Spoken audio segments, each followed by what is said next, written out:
Alright, here we are for the Molten Strike of the Zenith Strength Stacker Deep Dive. I need to mention immediately that this is mostly being made out of passion for the build and a passion for the project itself. I've been having way too much fun making the deep dives, and so I just wanted to make another one. And this happens to be the build I'm playing right now because I'm trying to push Deep Delve. So I decided to cover it. Something else I'm going to mention immediately is that this is not my build. It is nowhere near my build. I was shown this build last league by Connor Converse, like many other people probably already know. This is his video. I have it here in the center of the screen for this league. He did a 3.26 build guide for the Zenith character before the league launched, because it did get nerfed, and so he addressed the nerf. And I will reiterate something he said in his video in case you were wondering. In his initial showcase of Molten Strike of the Zenith, he was playing in 3.24, which was pre-Zenith buff. And since then, Molten Strike has been nerfed, and we've lost, since then being 3.25, we've lost the enchantment from King's March, which means we lose double damage at return proj, being free on the swords.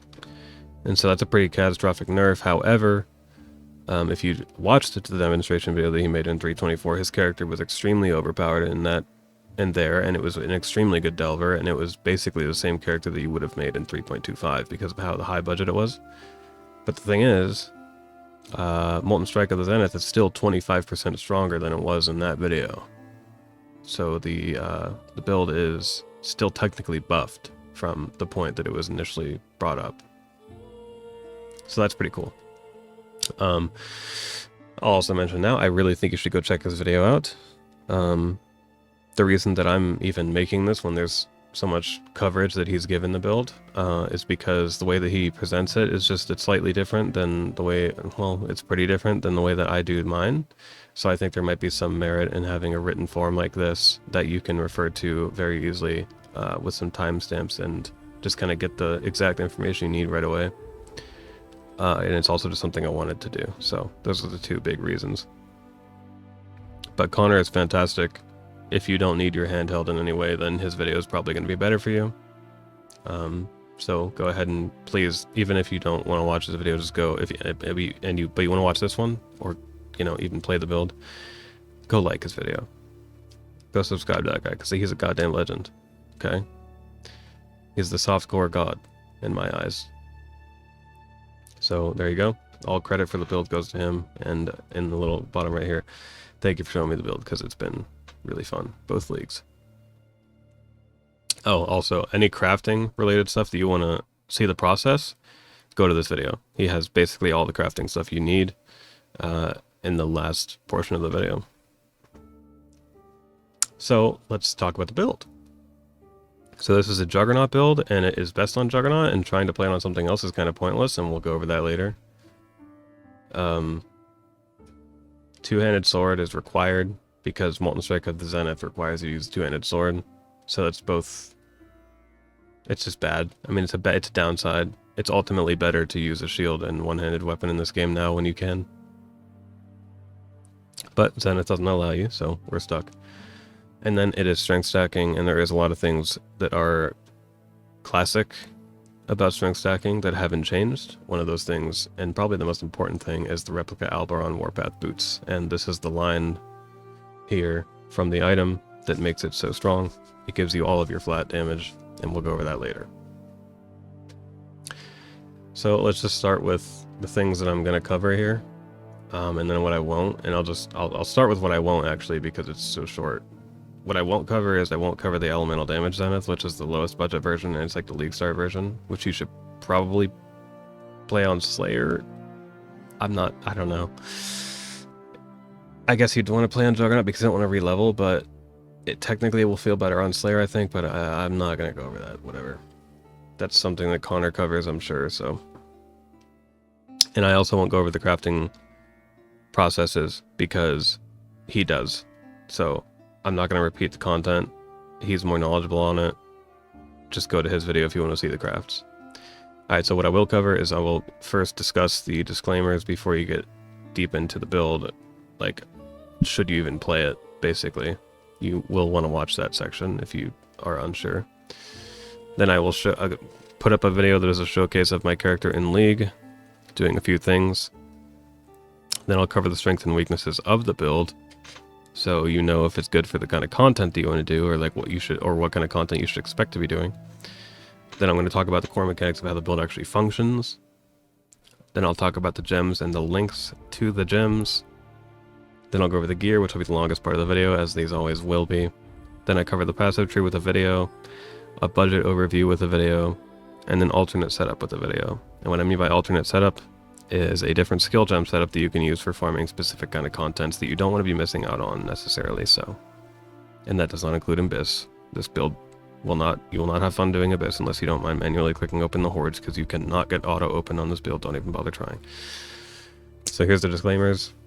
I think you have to spend at least 100 divines to play the strength stacking variant. That doesn't apply to the elemental damage one, but again, I guess, as I said, I'm not covering that. Expect to spend at least 100 div, and if you want it to be comfortable, spend 200. In terms of the process, like the build can feel comfortable on 100, but if you want the process of getting to that point to be easier, spend 200. This build also is a specializes in delve kind of build. If you want to delve, this is like literally the perfect build to roll.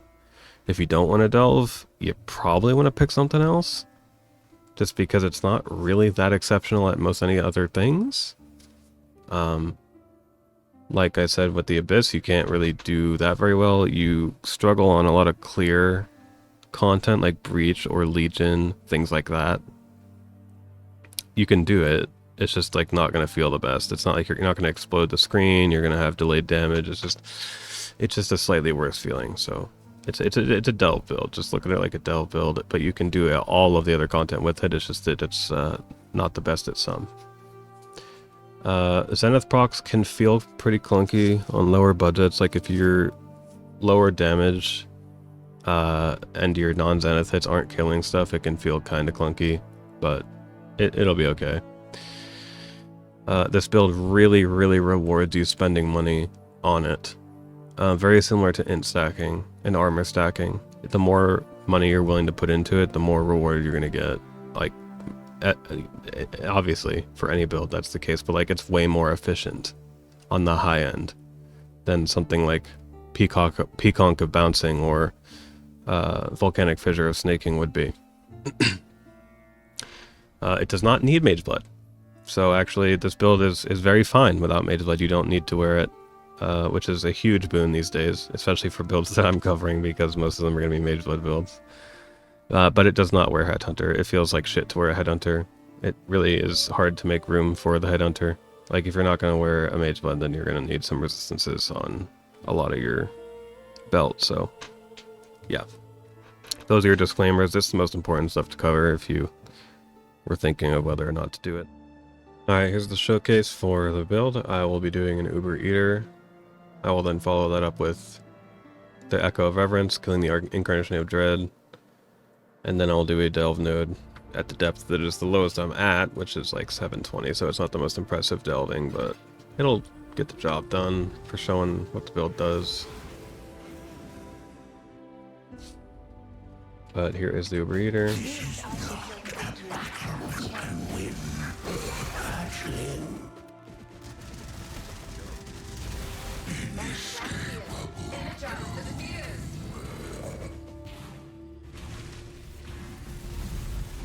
If I die, I don't cut it out.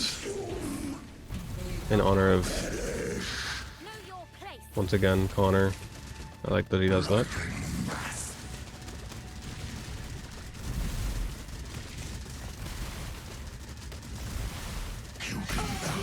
Alright, there it is. Not bad. And this is like 700 divine budget character, so not the highest. Was that worth something?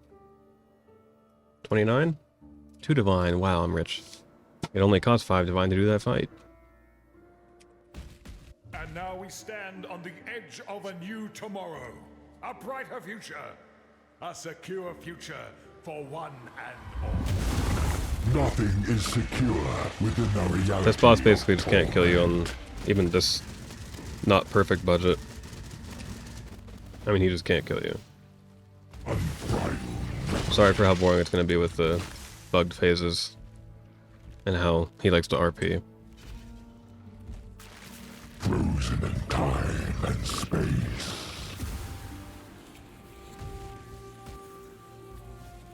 Yeah, you can tank like everything.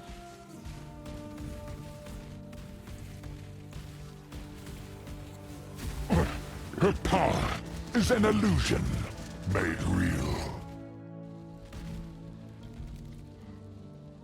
Yeah, here he goes standing around doing nothing. Burning synapses.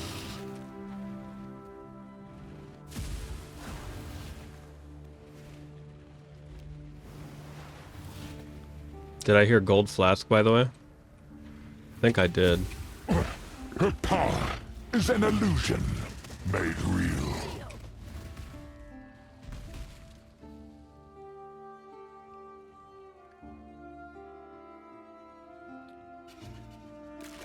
Power absolute.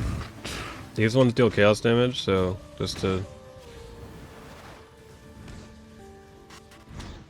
show these damage, you can still tank those too.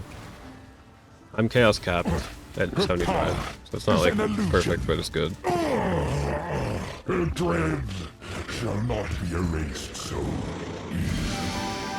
I got a Bound by Destiny. Of course, I'm going to ID it for you guys real quick. Cooldown recovery rate and attacks have crit chance. That might be really good for a crit build. A crit cast on crit, but I doubt it. Okay, so let's go to Delve real quick. I'll try to make this quick. I don't know if I have a node ready that's like actually dangerous or not, but basically the only thing that can kill me so far is Elemental Pen can kill me if I'm not paying attention. But I'll just show the general gist of what your Delve nodes will look like. If you're using Scion's Ambition, annoying like I am,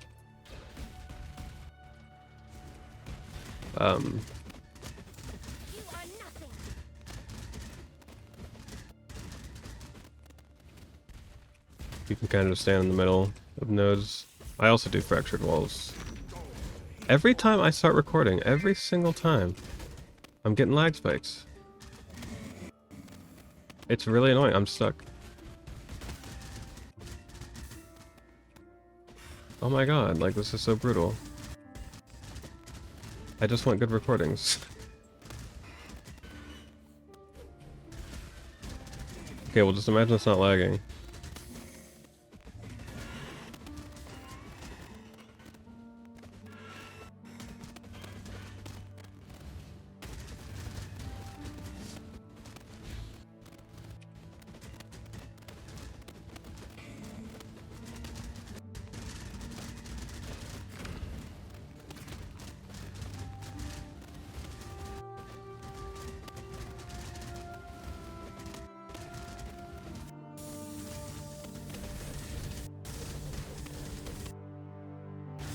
Wow, incredible. Okay, well, yeah, that's what a Delve node looks like without the lag. Here is the strengths and weaknesses. We're looking at the strengths being that it's the Delve King. I think it's kind of uncontested. I think it's just the best overall Delve build on all budgets, so that's cool. It's pretty tanky. It's not the tankiest in the game. It's one of the tankiest when you get Sublime Vision, but until you have that set up, it's not the tankiest. It's just tanky. It has some of the highest recovery in the game, though, because you have insane regeneration from Juggernaut and from, what's it called? Divine Shield or something? Yeah, I think so. And you have Leech, and you have Life on Hit if you have the Watcher's Eye. So the recovery is crazy good. You've got great single target. Zenith is just on strength stack. It's just such a strong single target skill. Like, you'll get insane single target damage for a pretty low budget, actually.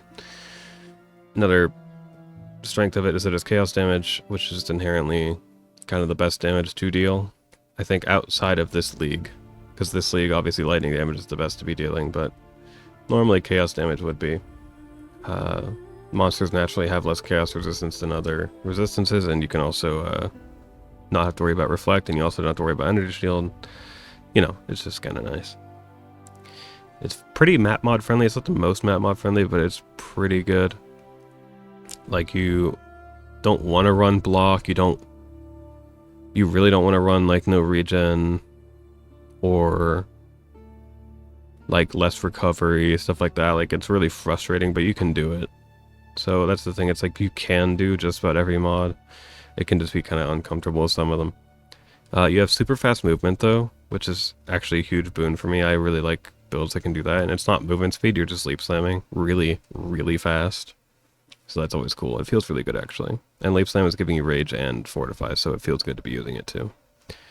And you also get a lot of high life, just because you're stacking strength. My character has like 7,500 life. A lot of the highest end ones gets like 9k, 10k, even up to 12 I've seen. So it can be quite nice. Competing with ES numbers, right? Like, ES builds are just the best, so.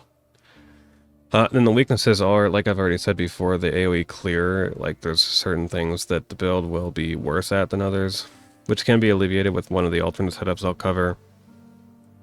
Well, the only alternate setup I'll cover. Once you have a character that does enough damage, you can equip the alternate setup, but you do need to have a decently geared up character to do that. It's also expensive because it is an attribute stacking build, so they just naturally cost a lot of money. It is also a melee build. You get a lot of strike range, but it is still a melee build because you're also trying to stand inside of things to get the overlaps from the Nimbus, so it is very much so a melee build. And that comes with whatever problems you want to associate with melee. Can't use a shield, because obviously it's using a 2-handed weapon, so your melee build, you can't use a shield. And it is also a horrible headhunter build, so there's none of that budget, like, brute force your difficult map strats. It just doesn't want to wear it, and kind of just can't, so just don't even bother trying. And so let's talk about the core mechanics of the build. So, if you don't know already, this is the basics of it. Molten Strike of the Zenith is a transfigured gem version of Molten Strike, where it deals less base damage. I think it has less base attack speed as well, and requires you to wear a 2-handed sword. So those are the downsides. And the upside is that every 5th attack, you release 5 additional projectiles and deal 600% more damage with hits, and this is what was nerfed. I believe it went from 800 to 600, and then the base Molten Strike thing went from 50% less damage to 60% less damage, so that's where the nerf came. But that is the bonus you get, so you get up to 800 with quality. So that was 1,000, now it's 800. So what you want to do is you want to stack as much attack speed as you basically possibly can without any downside. And so that is why we're playing Juggernaut, because this undeniable node right here is essentially way too value to not take. We're looking at a nice flat accuracy bonus, but then we also start scaling, we also start scaling our attack speed off of our accuracy rating. And you gain accuracy rating equal to twice your strength. So if you're 2,000 strength, you're getting 4,000 accuracy rating from this node. Actually, you're getting 4,500. And that's going to generate a lot of attack speed. And then the second most important thing when it comes to stacking attack speed is getting base attack speed on your sword. That's going to be really crucial. Reaver sword is the best possible base for this. So if you ever see any crafting stuff, use Reaver swords. I think they have the second highest base attack time, but they also have 60% increased global accuracy rating as an implicit. So that's really, really nice. And then there is Martial Mastery, which we get 3 of, because we run 3 clusters with them, and they give us 20% attack speed each, and 20 strength. So these are super, super nice. There's lots of other ways of getting attack speed, but this is like my favorite 3. I think it's the 3 most important ones to mention. And here is where we get our flat damage. So the Alberon's boots that I was discussing earlier, they give us basically all of our flat damage. And what that means is that the sword doesn't need to have flat damage on it. And so what you do with your sword, this is mine from in League, is you get your Reaver sword, and essentially the priority is getting these two These act as a 7th and 8th link to your weapon. I have 7 charges, endurance charges, and this gives 4% more damage per charge. So I'm getting 35.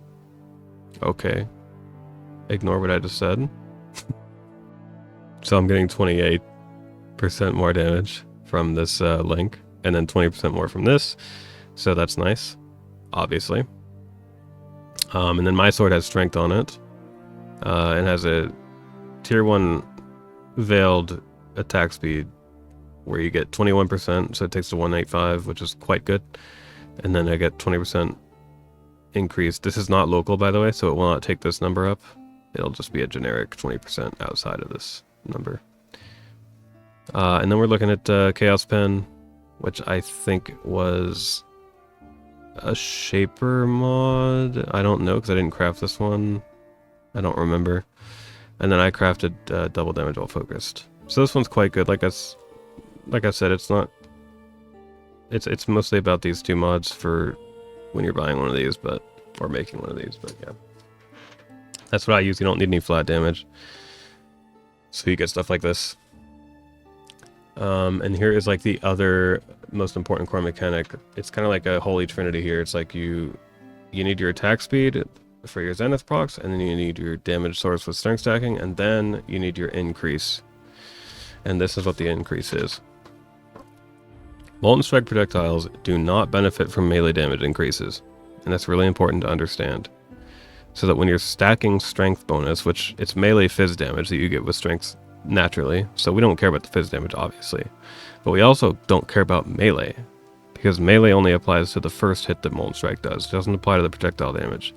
And so what we do is we take Iron Will on the tree, which causes strength damage, to apply to spell damage as well. And that's not fizz damage, it's just all spell damage. And then you scale that with Crown of Eyes, which has the increases and reductions to spell damage also applied to attacks at 150% value. This causes an insane amount of increased damage for Molten Strike. So strength in this case would be giving us all of our flat damage, a good portion of our attack speed from our Juggernaut Ascendancy, and life, of course, and all of the increased damage that we'll ever need. And then if you want to take it even further, using the Iron Fortress, this is the best in slot chest piece until you get the, what is it called? The, like, defensive body armor, rare, crafted. But you need, like, a lot of damage if you want to get to that point, because this thing gives you 30% more damage. So you don't want to not use this. But you want to not use it if you have so much damage, like with a Simplex and an Original Sin and a Mirrored Sword. Then you can throw on the rare body armor and get a crap ton of defense. But yeah, this thing will be 30% more damage for you if you use it. I do advise using it. It's very value. I'll go over it later. Alright, so let's talk about the gems and links. This is pretty simple stuff, not much to cover here. But basically with Zenith, and this is in priority, you can see 1, 2, 3, 4, 5. They're in order of which one's most important. So the first thing you want to link with Zenith is Greater Multiple Projectiles. It's just the highest damage multiplier gem that you can link to it. Then you take Volatility, and I have a little thing here so you can see, to reiterate, that the boots are giving us 1 to 80. So that's a really low minimum and a really high maximum. So Volatility is like just the best possible damage support you can use. And in Mercenaries League, you will have the Perkle's Toe on your Merc giving you lucky damage, which makes it feel even better.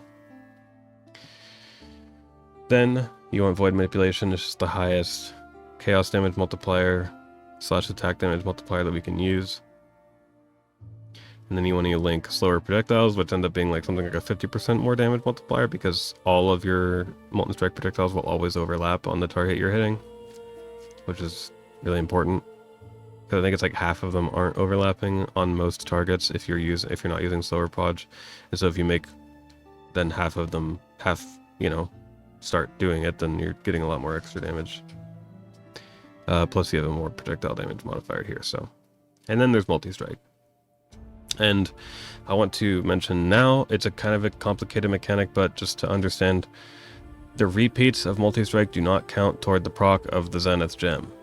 Meaning, if you want to proc the Zenith effect, you have to go 1, 2, 3, that's 1, 1, 2, 3, that's 2, 1, 2, 3, that's 3, 1, 2, 3, that's 4, and now you're ready for the next proc. However, that 5th attack, all of the repeats are also going to do the Zenith damage. They also get the Zenith proc.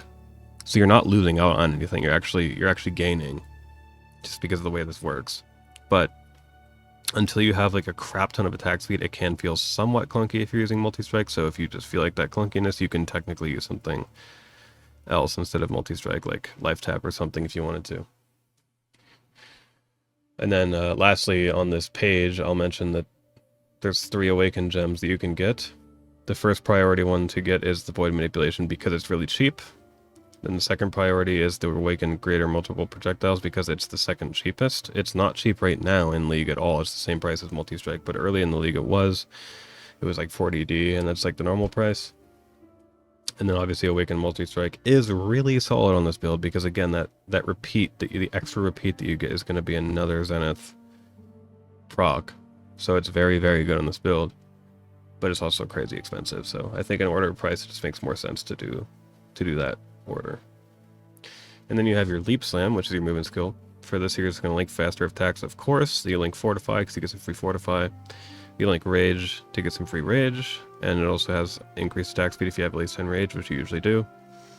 And then you can link either to Life Tap or Momentum. I prefer Life Tap just because it's just nice. And this is like your movement skill. This is like everything. This is how you get around. It feels really good.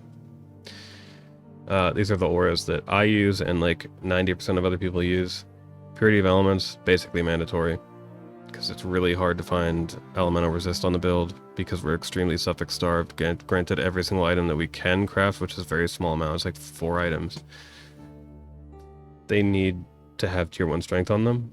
So you're also only working with 2 suffixes that are open. And if it's the gloves, you're not dealing with 2, you're dealing with 1 because you want attack speed. So yeah, you just need ally resistance somewhere. Purity of Elements is the answer. And you also get the ailment immunity, so it's just a really good feeling. Aura to use. Then you use Flesh and Stone because it's just a really solid damage reduction from all nearby enemies, which almost everything you're hitting is. Then Arctic Armor because you're basically always standing still while using Molten Strike, so it just feels really nice for Fizz hits and Fire hits. It's mostly for the Fizz hits though. Once you get Sublime Vision with Purity of Fire, Arctic Armor becomes like giga strong because since you're taking only fire damage with from elements, then you're getting this less fire damage taken from hits by like for everything. So it's really nice. Here's the optional auras. Determination is the only optional big reservation one. You can use it if you want, if you have the room for it, I suppose. The best thing about running Determination is that you can put on the Watcher's Eye with the crit reduction. And the flat armor one can be a thing. So, yeah. And then you can do Precision or Vitality. Probably not both. I mean, I guess you could technically do both, but you probably shouldn't. If you're using Precision, you can get increased attack speed or attack damage on your Watcher's Eye. If you're using Vitality, you can get life gained on hit, which is the best one. You just keep them level 1 if you want. And then there's Sniper's Mark, of course. It's just the highest damage curse / mark you can use. This league you can get Despair on your Merc with additional curse, of course. So that's cool. So yeah, here's Sniper's Mark, and then you just like mark on hit to it, of course, and then you just do life tap because just guaranteed always can do it because it gets pretty high mana cost. This is a 200% multiplier, so it turns into like 80 mana or something, so. This is my cast on damage taken setup and basically everybody else's too. Use Immortal Call, Expelling Juggernaut, and you have a lot of endurance charges almost all the time, so this basically makes you physical damage immune if Immortal Call is on. And then obviously the duration gets extended a lot. And you just link it to more duration, because why not? You can use Molten Shell if you're using Determination, but it's kind of cringe, I wouldn't bother. And then the other 2 gems that you would use is Withering Step and Blood Rage. Withering Step just gives you 8 withered debuffs on any single target you're doing. If you're delving, it can also be nice just for walking through monsters. Blood Rage is just attack speed and frenzy charge generation while you're mapping, so it feels just really good all around. It just gives you everything you want. It's basically free. You have so much recovery, you don't care about the life loss. Alright, and with that we move on to the gear, the long part. So we're just going to start with the sword because it's kind of the heart of the build in terms of the craftables, because we're going to go through the craftables first here. So this is the League in League sword I have. I showed it earlier, but I just wrote here the desired modifiers you're looking for. Like, this is the order of importance. Attack speed is number 1. Then you are looking for the 2 extra links. Chaos Pen, double damage while focused. Then strength. Then generic double damage. Spell damage you can get from essences if you're doing one of those kinds of crafts. And then flat chaos damage is last.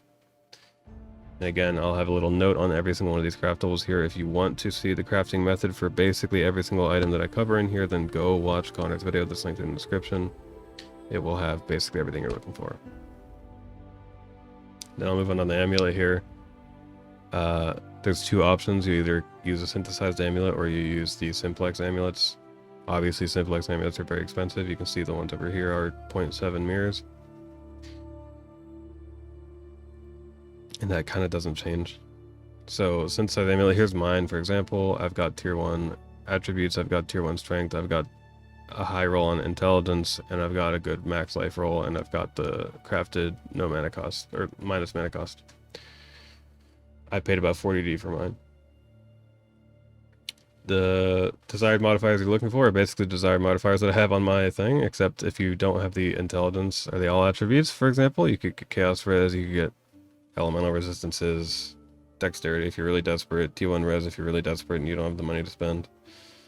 But yeah, this is the priority mods that you're looking for. And then for annoyance, there's basically only 2 that I really consider. Force of Darkness is probably the objectively better one.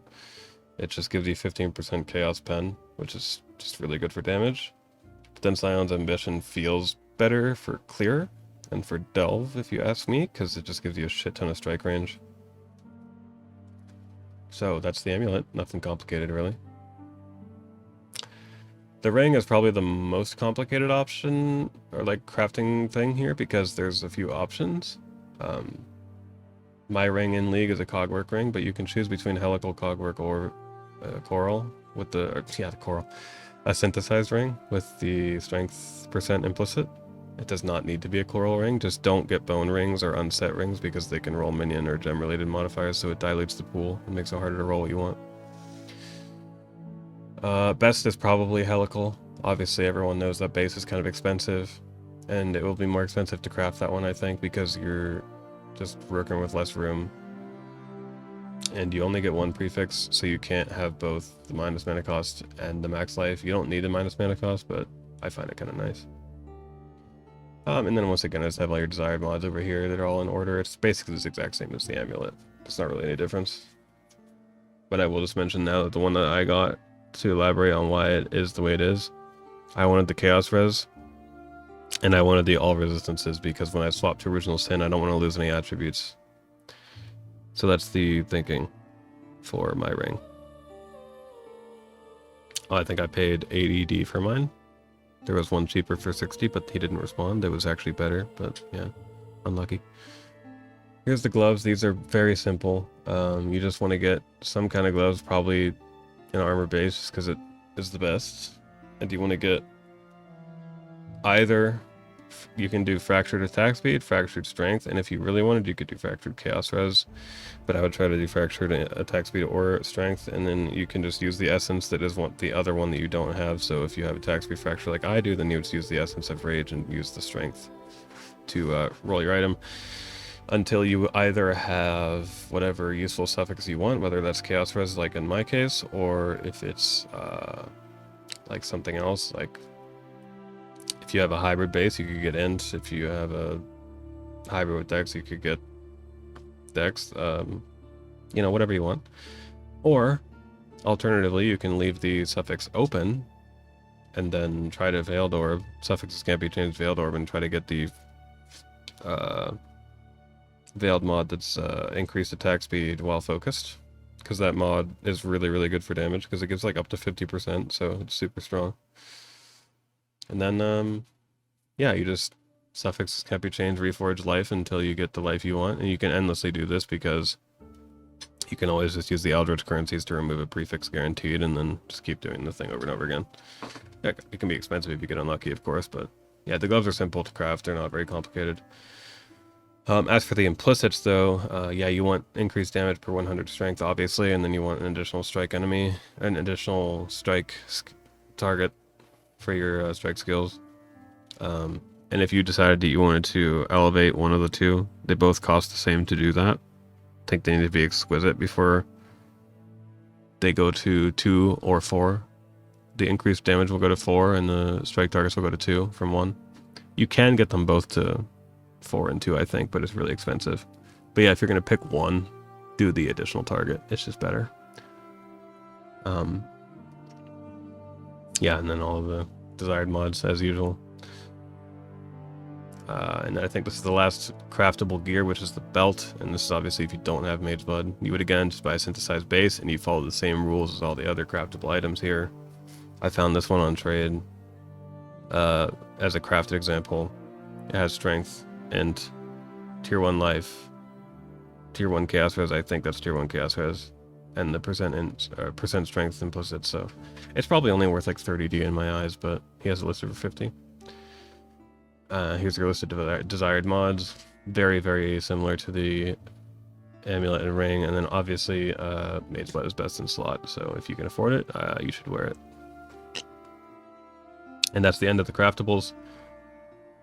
Unless you want to craft this body armor, but I don't even know how. I don't know the process. I think it's essence crafting, but I don't really know.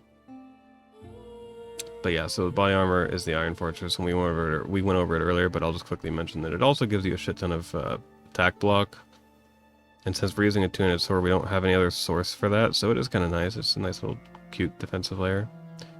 And then it gives a bunch of flat strength, so aside from the thing we talked about earlier, it's pretty value.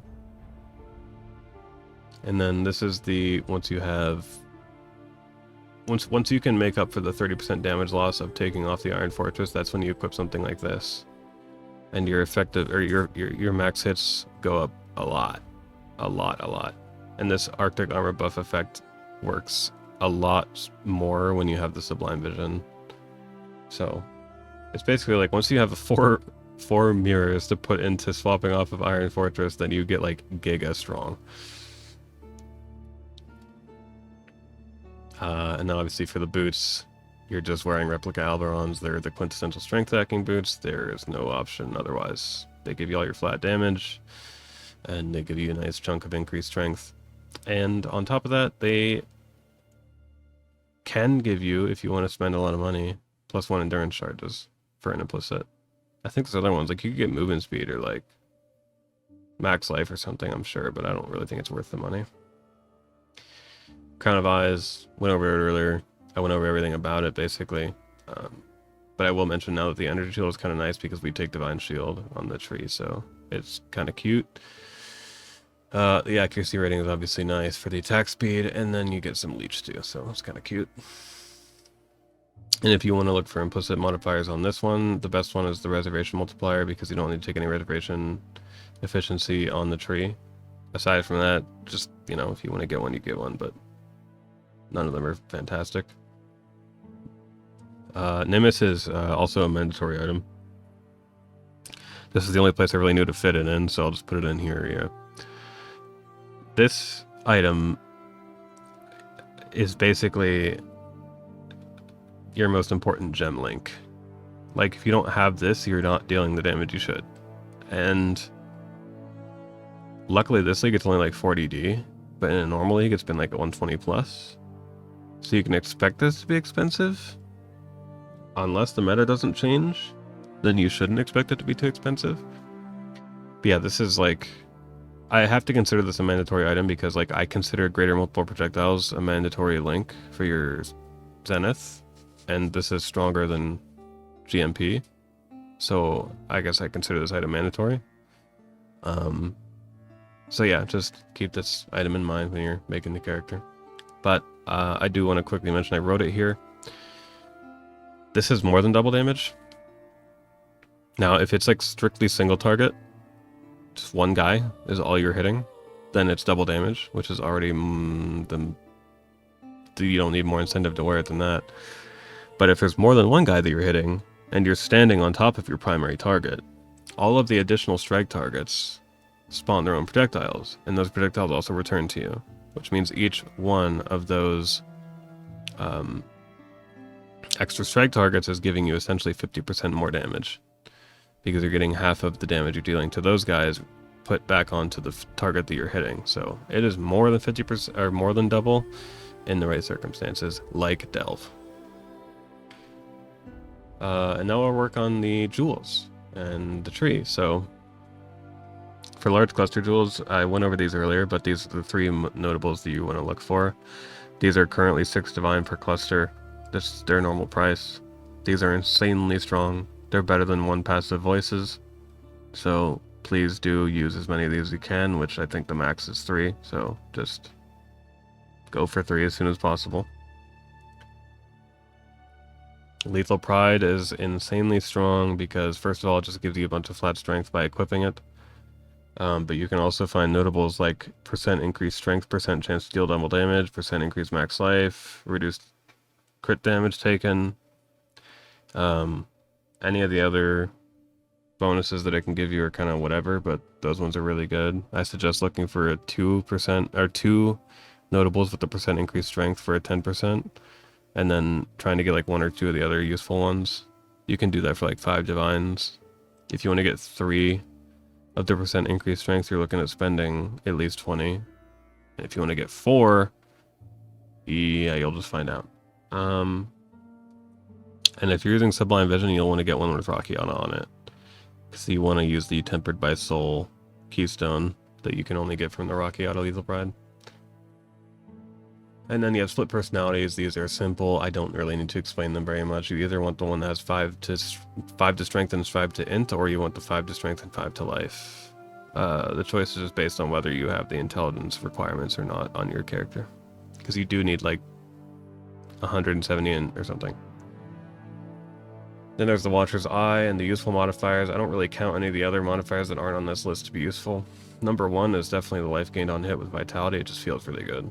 Lets you do no leech type stuff, and it feels really good in Delve with the darkness.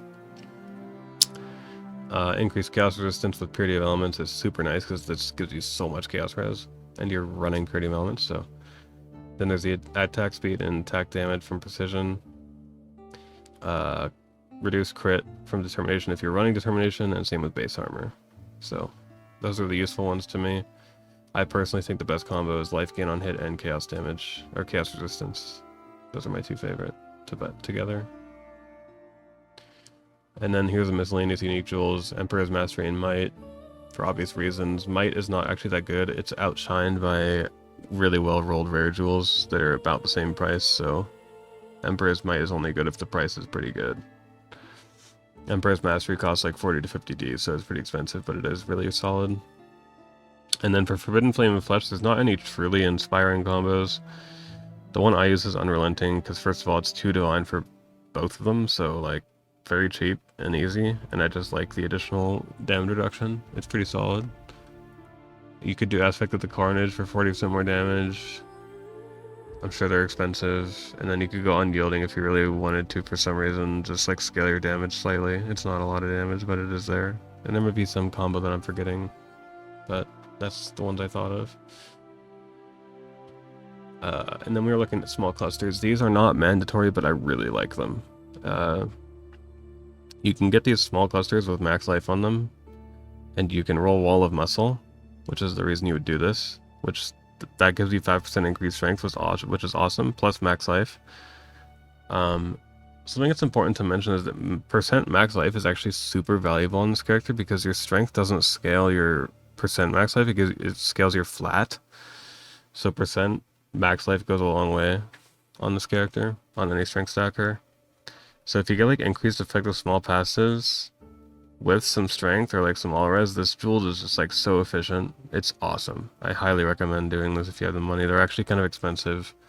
I think wall of muscle has a pretty low weighting, so it can be hard to roll it, I think. For rare jewels, you're just looking for strength, max life, attack speed with swords, and generic attack speed. Anything else is a bonus. These are simple.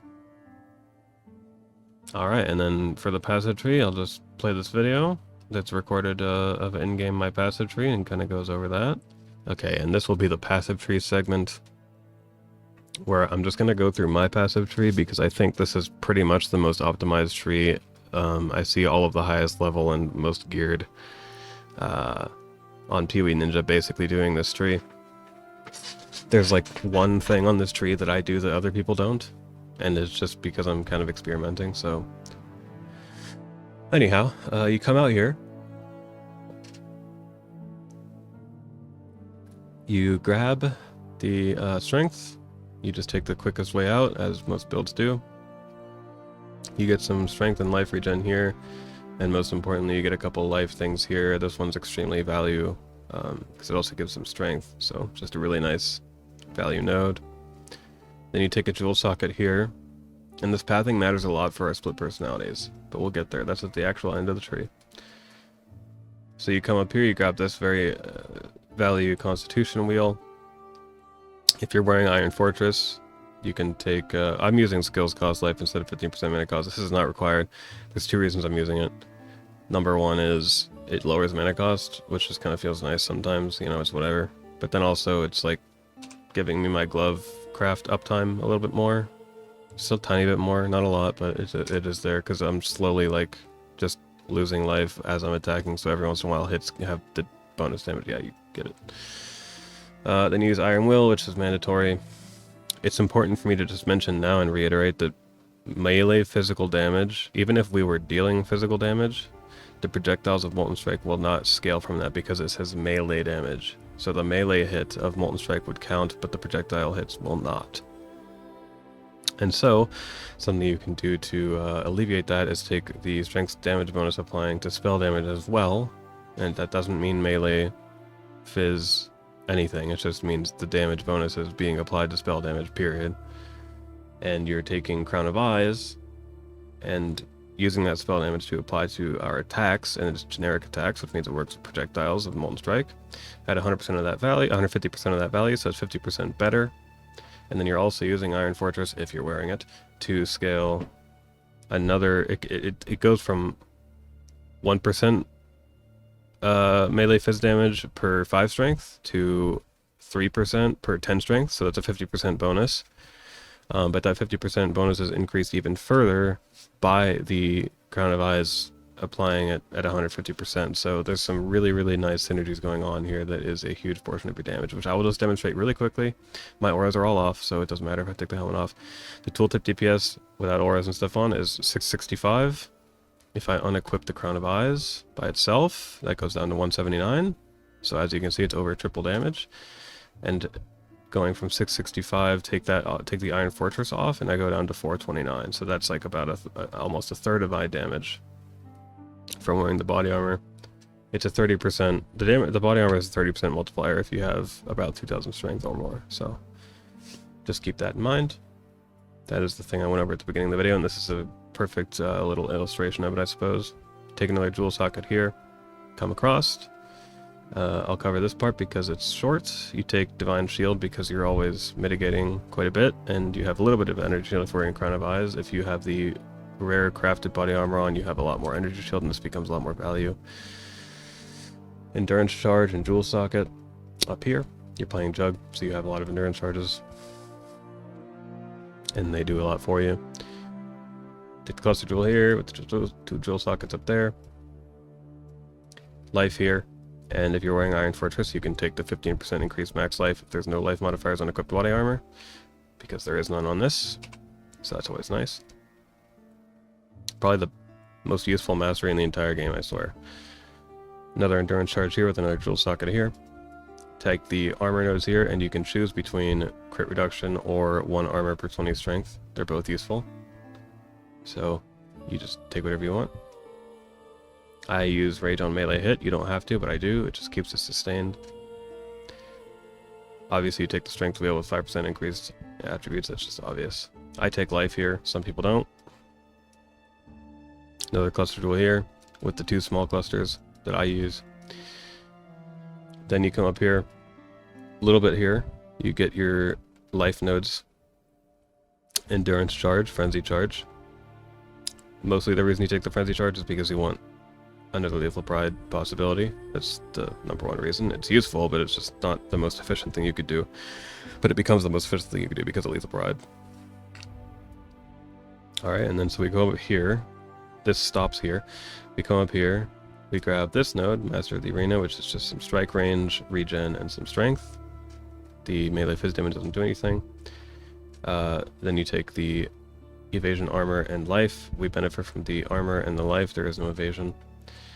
And then you have Art of the Gladiator, which is 10% attack speed, accuracy rating, which translates into attack speed. Ignore all movement penalties from armor, which is actually really cool because this does have 10% reduced damage, or movement speed, plus whatever the implicit reduction is. I forget, like 4% or something. So that's basically 14% increased movement speed on this. And then 20 to dexterity helps us meet some thresholds for our gems. Then you come over here. This is where I take a little bit of leech, which I don't think you have to, but again, I'm just experimenting, and I keep toggling this on and off because I'm trying some stuff. But your Crown of Eyes actually has some built into it, so this isn't required, I don't think, but it's what I'm doing. You have precise technique because you don't care about critting. I think there might be some people out there that build some kind of crit stuff, but I don't, and most people don't, and you always have insane accuracy rating, so you always have precise technique. Even if you roll a map with less accuracy rating and it scales map mod effect, you're still going to have more. Like, what's my accuracy rating? 13.7k, so it's got to be like a crazy amount of accuracy reduction for that to get below my health. You take point blank because this Molten Strike, so you just get 30% more damage from this. There's a sword wheel here that is really nice. I will iterate right now that this wheel contributes to Molten Strike projectile damages, this one does not. So while it would be nice to get +1 strike attack mastery by using this wheel, and sort of repathing a little bit, this says increased melee damage. That does not apply to projectile hits. That only contributes to our first swing. But sword attacks dealing increased damage with hits, that does count. So just keep that in mind. And the values are also higher. You get 14, you get 10, that's 24, you get 30, that's 54, versus 10, 10, 24, 44. So it's a higher number too. So this also gives you frenzy charge generation against bosses. Super nice. And then the last cluster jewel slot, and this is where you put your split personalities because we've traveled all this way. And so they go from being 5 strength and 5 int to 61 and 61. And you'd have the same with the max life if you chose to do max life, which I can equip a max life one, and so I should, but I'm lazy. And I guess I'll just quickly say that if you have the dexterity on your items and stuff, or you don't need to do anything, then the increased global accuracy rating tattoos are best in slot on these. They're very nice. And that is the passive tree. If you want to see other trees, then I would suggest you just look this build up on PoE Ninja and see what other people are doing. I know some people take the max resistances on both of these wheels, which is quite nice. Not required, but you can do that. If you have Mage Blood on, you're much less incentivized to do it. You're already at 85, 84, 84 by just the flasks. But that is the build and the passive tree. So there you go. Alright, I'll do the same thing for the budget overviews here. I have another video here just going over the same character, talking about the items and talking about the price. Okay, so for budget, what I'm basically going to do is just go over everything that's on my character and explain what I paid for it and how you could get it for cheaper, basically. So I guess I'll just start with the sword. So the sword is I paid about, I think, 120 divine for this one. The difference between the 60 and like 120 basically was the strength roll. I wanted the strength roll, so I paid extra. You can make, I think, the cheapest possible sword that would be useful for this would probably be something like a 10 divine craft. The video that I referenced multiple times in this video, that is Connor's full Zenith build guide, will include any of the sword crafts that you might want to do, and I assume he also includes the cost, which, because, you know, that's kind of the point of the different sword crafts. And then I'll just go like top to bottom, and this is, I'm looking at craftables first, because everything else is pretty stagnant. So I have a synthesized amulet. I personally paid 40 divine for this one. I didn't craft anything on this character this time around. And the base is hard to say the price because it changes a lot during a league. It only gets more expensive throughout a league though. I think this base is up to like 20 divine by now. It gets kind of expensive because it's the only option people have without it being a simplex amulet. So it's pretty high demand for strength stackers. So I'm just going to call the base like 10D or less, because I'm going to assume you're not playing at dead league point. So that's the way you can save money there. If you craft it yourself, you can probably make a good enough one for less than 5D, so you're looking at anywhere between 10 to 15D. A couple weeks into a league or a week into a league to make this amulet. The earlier the better, I'll say that. And then my ring, I paid 80 divine for this. There was one that was better for 60, but the guy didn't respond, so I bought one for 80. I personally did not want to get any other stats on it. I just wanted the strength, and I wanted chaos res, and I wanted all res. I would have preferred a stat over the fire res, but the idea for my ring was that I wanted resistances and not stats, because when I would take this off and equip an original sin later, I don't want to feel any stat loss. Because elemental resistance is a lot easier to make up for than a bunch of intelligence, for example. So I just chose that route. I think it probably doesn't really matter which far out you go, but I am also using a cogwork ring in order to like get a reasonably priced ring, because if you have -1 suffix like on a helical, then you lose out on it. Like you're basically asking for better rolls, because there's, like, I don't care about the fire res. But if I don't care about the fire res, then the helical ring is more expensive, because all of the modifiers are, you know what I'm saying, you get it. Plus there's only one prefix on helicals.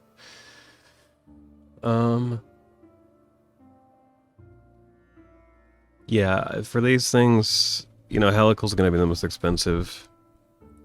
You can do a cogwork, which is the cheapest option, I think, between the three, unless you're doing it to start a league where the strength stacking synthesis implicit one is going to be cheaper. I would say you can expect, if you want to craft it yourself, you can expect to pay 10 for a usable ring.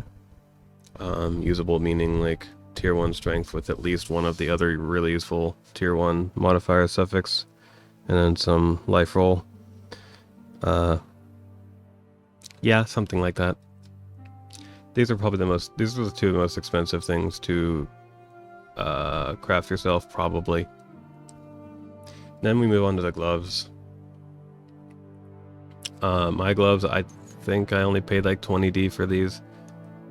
The only truly expensive part about the gloves is getting the right fracture. You can either do the attack speed fracture or a strength fracture, or maybe even a chaos res fracture if you wanted. It doesn't have to be T1. Like, if you're trying to save money, you could make these gloves for like 5D or less if you really wanted to. You could do like a tier 2 attack speed roll, and that's going to be like a 1 divine base, and then you just slam tier 1 essences and on strength until you hit something useful suffix. So you could save a lot of money. You don't need to spend much on these if you don't want to. And there's a lot of different ways you can craft these, which I won't cover in this little segment. So those are like the craftables. And then in terms of the other gear, there's like base costs. Like these Alberons are usually going to be somewhere around 10 divine to 15, depending on when you're buying them in the league. So that's kind of like a price that just has to exist, because you can't play the strength stacking variant without these. And the Crown of Eyes is basically free. The only thing that makes it cost anything is having the implicit that you like. Iron Fortress is kind of the same. Like maybe you'll pay like 50 to 100 C at the start of a league. To get a well-rolled one, you're talking about spending more. I paid, I think, 25 divine for this one with the corruption. It's a pretty solid one. The strength roll is pretty good. This is my favorite way to get crit immune. And then I forgot to mention that I paid, I think, 15D for this implicit, which is like the normal price. Sometimes it goes down to like 9 some leagues, but... And then there's Nimbus, which I do consider a requirement because it's the strongest link for you.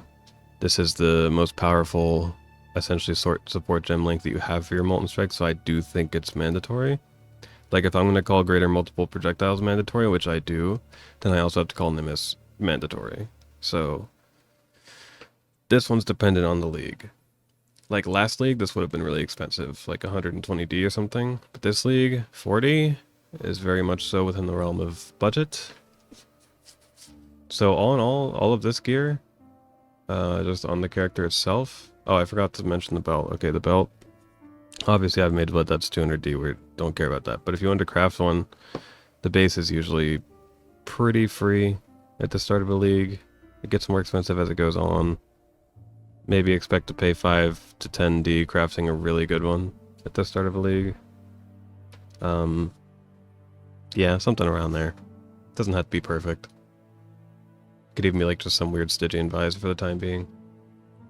But yeah, so all of that combined is something like 100 to 120D entry price for this gear. And then jewels, these are basically mandatory, and I'm just going to tell you now, like, having these on versus not having them on, it's like having a build versus not having a build. Like, it just feels so night and day. But you can do it if you don't want to wait to play the strength stack. You can do it without these. It's just it feels way worse. These are stronger than one passive voices. These cost around 6D across the entire league, from my experience. So 18D to get all three up and running. You know, you can just do one at a time if you wanted to as well. So those are pretty cheap though. It's for the power you get, very cheap. Forbidden Flame and Flesh that I'm using, the Unrelenting is 1D each. Those are basically free. They're not mandatory. I just like them. This is my CB Immune Jewel. I think I paid 6D for this one. If you just got the strength, that's fine, and then it's basically free. That's just going to depend on the market. Watcher's Eye, this one I paid 31D for. This is like one of the most powerful combinations you can get. The best possible mod to look for is a life on hit with vitality, but if you're on a budget, you can do things like attack speed with precision. Like I had a precision attack speed with the chaos resistance, and it was like 12D, which is super cheap for how much that was giving me. But yeah, this one's super nice. This Lethal Pride is kind of hard to price, but if you want 2 5% strength nodes, you're probably going to pay about 5 divine. If you want 1, it's basically free. If you want 3, you're going to be in like the 20 plus D market.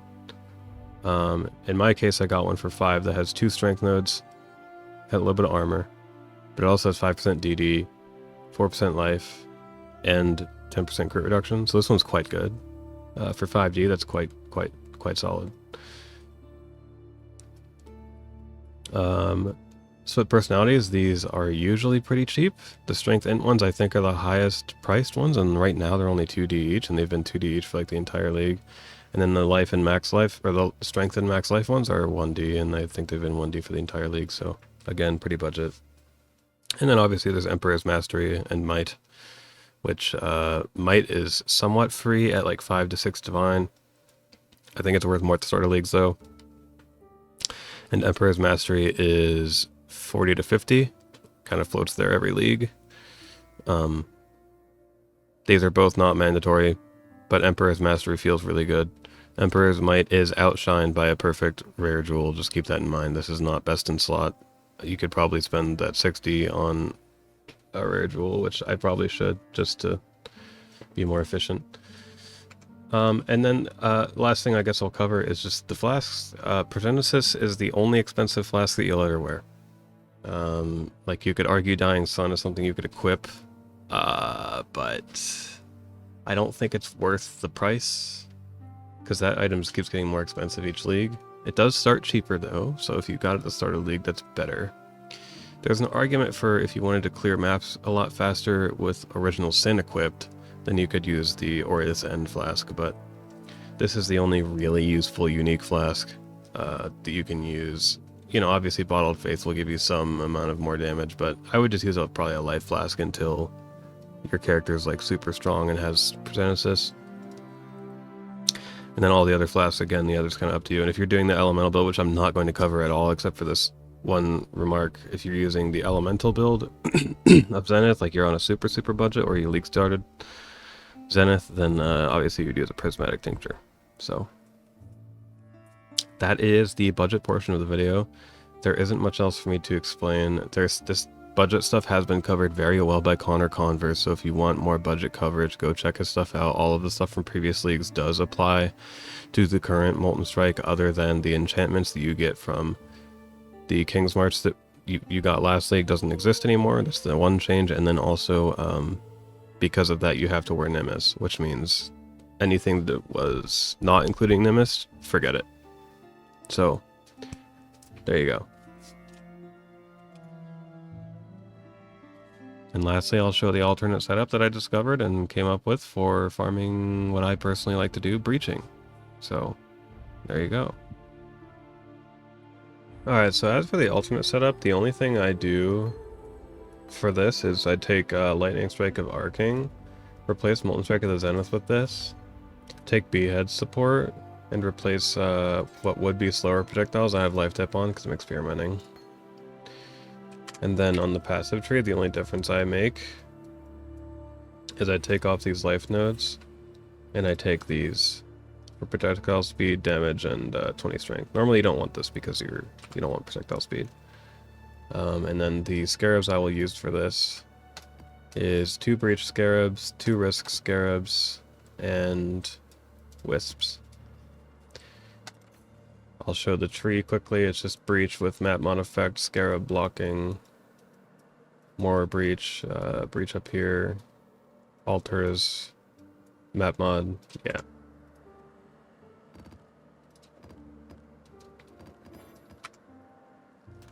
Let me grab a map real quick. Alright, this is the map I landed on. It's not perfect, but it was not giving me a roll I wanted. But here we go. This is pretty good. Disclaimer, I'm still lagging.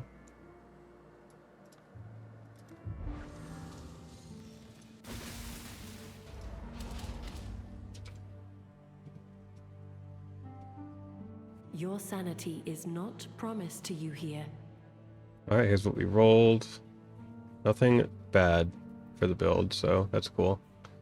And the currency stuff, like nothing really scaled up very much here, so this isn't like a giga map or anything, but it'll still be a good showcase of what this is and why you would use this over Zenith. Just because, you know, this kind of turns your character into a ranged character, and the chain from Lightning of Arcing is really good. I think you get like 9 chains.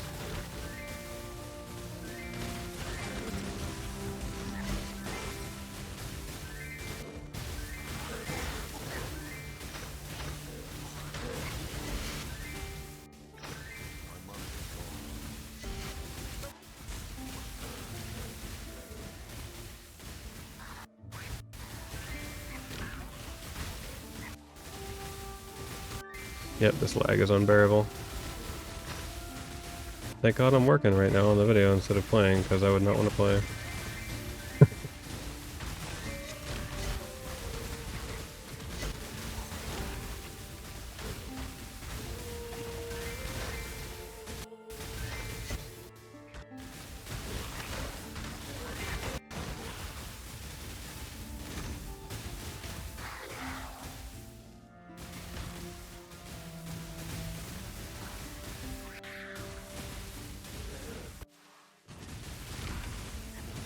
By the way, if you like the lightning strike setup a lot, I warn you, the single target is complete dog shit, so don't think that you can just go and do everything else with this skill.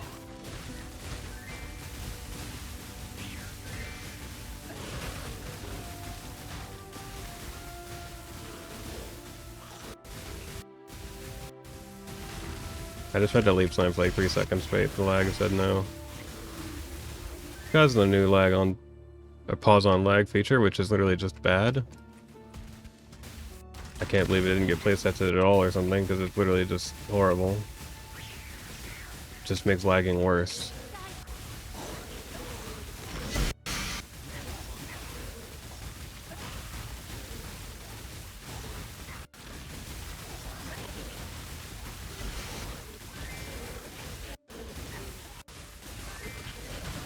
It's one thing when you have delayed input registry. It's another thing when you have no input registry. Like, I really don't like pressing a leap slam 3 times and it doesn't work. But that's what happens when it's pause on lag. And guess what? That fucking kills you. Yeah, single target's complete doggy.